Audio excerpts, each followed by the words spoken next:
Assalomu alaykum aziz vatandoshlar, qadrli kanalimiz obunachilari. Eslatib o'tamiz, bugun 13 fevral chizosi mana aeroport Pulkovadan ushbu videoni sizlarga taqdim etib o'taman. Hurmatli aziz kanalimiz obunachilari, qadrli vatandoshlar, kim bizni mana shu Rossiya hududidan kuzatayotgan bo'lsalar, ko'ryapsizlarki, mana Telegramda ham o'sha qandaydir bir qotish holatlari kuzatilyapti. Ya'ni video soобщение, SMSlar yoki mana bizlarga misol uchun pasportdan bilan tashlasangiz onlayn tarzda bilet olishda dolga загрузка bo'lib, ya'ni uzoq vaqtga aylanib keyin kelyapti. Shu sababdan hurmatli aziz kanalimiz obunachilari, iloji boricha telefonda gaplashib, Max ilovasidan foydalanib, onlayn tarzda ham biletlarni xarid qilib olishlaringiz mumkin.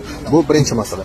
Ikkinchi masala, shu o'rinda ta'kidlab o'tmoqchi edim aziz vatandoshlar, Telegram gruppamizda ham aeroportdan sizlar uchun to'g'ridan-to'g'ri video soобщениyalarda tashlolmayapmiz. Juda ham kech qotib, keyin tushayapti, ya'ni загрузка bo'lgan holatda. Lekin noto'g'ri tushunmangizlar, mana biz har kuni shu aeroport Pulkovadamiz, har kunlik reyslarga telefon raqamlar ishlab turibdi. Behijolat bemalol aloqaga chiqa olasizlar.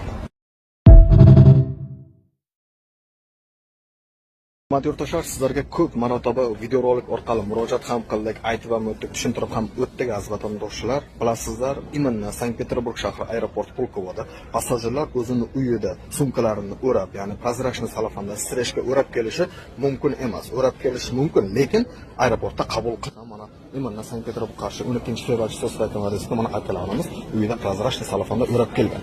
Lekin hozir registratsiya jarayonida baribir bu holatda sumkalarni topshira olmaydilar. Aeroport pravilasi bo'yicha bu holatda sumkani qabul qilmaydi. Uni pravila desak ham bo'ladi. Aeroportda eminna mana bu yoqda spes aparaturlari bor. Aeroportda o'zini boshqacha ko'k salofanda o'rab beradigan. Shuning uchun aziz vatandoshlar, qadrli kanalimiz obunachilari, mana bu holatda ham sizlarni o'tkazmasligi mumkin. Mana bu yerda kelib, passajirlarni oldiga ochratingiz kelganda, ochratingizni berib boshqa birovga berib qo'yib, sumkalaringizni oxir-oqibat sirchini yechishlaringizga to'g'ri kelar. Mana shu holatga e'tiborli bo'lingizlar aziz vatandoshlar. Hozir mana Bandomani Qarshiga registratsiya boshlangan.